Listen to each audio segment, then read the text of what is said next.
Now time for the 7 things you'll be talking about today. Number 7. Do you like wasting money? Well, wait about 3 years because you're going to get away some money on a stupid train in Mobile because for some reason, I don't understand it. It's not within my purview. The people in Mobile have been convinced that spending millions of dollars to subsidize a stupid train line from Mobile to New Orleans is the best use of their money. And as they do this, the guy who changes his position, Josh Woods, a city councilman from Mobile, he said, yeah, we know this isn't going to work, so we're only going to do it for 3 years, and the state's going to have to put in their own money. Listen up, Alabama legislature. If you put a single dime towards this, you should lose your job. This is a pointless failure of a project. Let Mobile piss their money away on something that makes absolutely no sense. Do not get involved in this. Stay out of it completely. Number 6. You want to see what happens when the government gets involved in something they shouldn't be involved in? Here's a perfect example. State Senator Marika Coleman, Democrat out of Birmingham, wrote a piece for Yellowhammer News declaring that the Alabama Medical Cannabis Commission is taking too long to make medical cannabis available to patients despite legislation passed in 2021. Now, we've talked about this before. This was a bad idea when it happened, and beautifully, it has been executed terribly. They have a bunch of stories about how they can't follow their own guidelines, how the technology isn't working the way it's supposed to, how they don't have any transparency, how they're ignoring their application criteria. There's legal actions involved. It sounds like it's time to go back to the drawing board, scrap this idea completely, and figure out how exactly you want to do medical marijuana in the state of Alabama, and then realize that it's a stupid freaking idea in the first place and stop this nonsense. Stop it. Stop it now. Stop it. It can't be done. Good. Let's blow the whole thing up. Number 5. The Alabama Law Enforcement Agency has launched the Metro Area Crime Suppression Team to combat violent crime in Montgomery. This includes officers from ALEA, the Alabama Attorney General's Office, Montgomery Police Department, Montgomery Sheriff's Office, and the Bureau of Alcohol, Tobacco, Firearms, and Explosives. They made 49 arrests and recovered 33 guns in the first 12 days. Now, this is good. This is what we should be wanting to see. This is what we should be asking for. We have a crime issue in the city of Montgomery, and they're dealing with it. ALEA's involved, and they're all working together to get this done, and there is action taking place. Now, again, Montgomery is a very dangerous place right now, and there's a lot of concerns down there, and they're focusing on it. This is exactly how you're supposed to handle these things. Do what you're supposed to do, get the job done, and stop the crime, protect your citizens. Number 4. On the other hand, the mayor of the city of Birmingham is sitting down with the rapper Big Yavo. Okay, everyone's collectively saying who? Oh yeah, Big Yavo is apparently a rapper. Originally from Birmingham, grew up in Inslee, and built a rap career based on talking about killing people. So these two geniuses sit down together and talk about how the black community is being destroyed by all the crime involved. One of them made money promoting this lifestyle and is apparently some huge famous rapper. Wink, wink, wink, wink, wink, wink, wink. My eyeball fell out because I'm winking because I've never heard of this person in my life. And the other is a failure of a mayor who's allowing this stuff to go on in front of him and thinks sitting down in front of him talking about how bad it is that this rapper who's promoted this lifestyle has all his friends dying. That's what the mayor of Birmingham is doing. What a pathetic loser.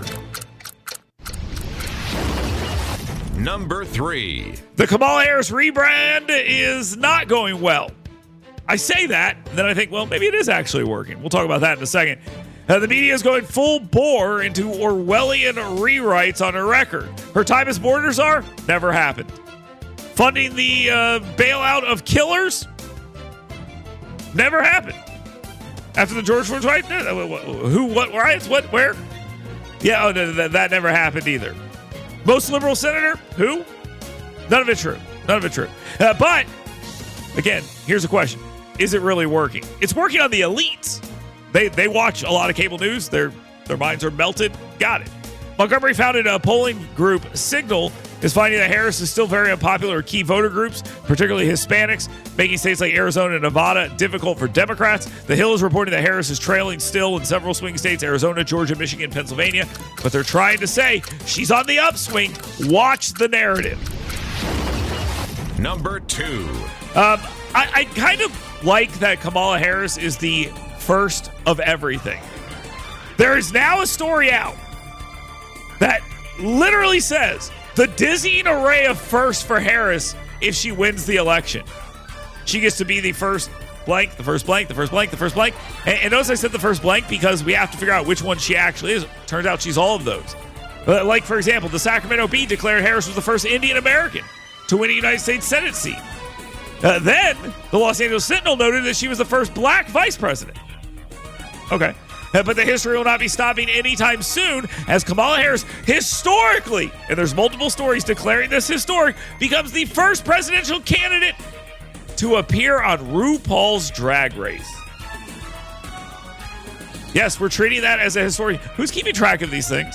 Who will be the second to appear on RuPaul's Drag Race? We must know. Now, time for the number 1 thing you'll be talking about today. Oh, and since we're doing this pop culture thing, it's cringe AF. Go watch the video. It is seriously cringe AF, guys. Brat Summer.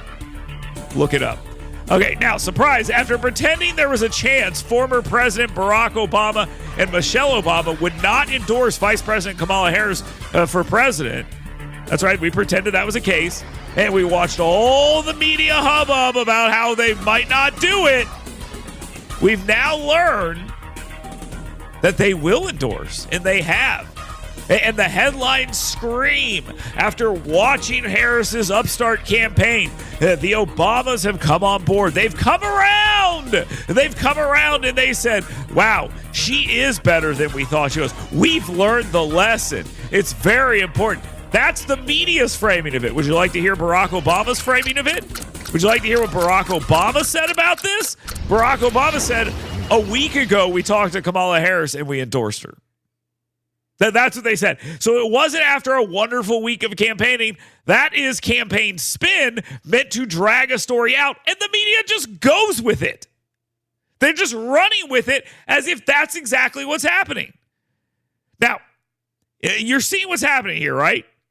Kamala Harris is a DEI candidate, so you're now told that if you say DEI, you're using the N-word. Kamala Harris is a failure on every possible level, so they come out and pretend that she's accomplished. They can't tell you how, but they just insist that it's the case. They're out here attempting to rewrite and tell you right now that Kamala Harris is anything but a complete fraud. No matter how much you hate the media, I cannot stress this enough. No matter how much you hate them, it is not enough. You should hate them more. You should despise them. You should hate their guts. Dale, you're part of the media. How dare you? Do not even attempt to suggest that I'm part of this. Okay? I exist because that exists. That's what Rush Limbaugh used to say. I'm not a part of the media. I'm the response to the media. And this is insanity. Insanity. Go watch any of these videos that I mentioned here, and you will ask yourself, can we not do any better than this? And I'm not talking about Kamala Harris. I'm talking about the media. So every time today you hear that Kamala Harris convinced the Obamas to get on board by what a great campaign she's running, understand this. They endorsed her a week ago. They just waited until today to announce it, and the media said, oh, it's because of what a great campaign they did. No, it's not. They filmed the video a week ago, and Barack Obama said so. Screw these people. That's the moral of the story. And if you'd like to get involved, you're more than welcome to do so right now. Get in here and just please be nice. I'm having a rough one here today, okay? Get in. 866-494-WVNN, 866-494-9866. You can jump in right there on the QC Connects free speech phone lines. You can get in text on the scoutpestcontrol.com WVNN hot take text line right there at 866-494-WVNN. And you can email me. You've got mail. Dale at WVNN.com. A simple way to get in there on the downtown rescuemission.org email inbox. Now, when we come back, we've got a bit of an announcement. We're doing some fun stuff, so don't miss that. Stay tuned right here on WVNN. Get WVNN's Dale Jackson's 7 Things You Should Be Talking About Today right in your email box every morning. Go to yellowhammernews.com and sign up today.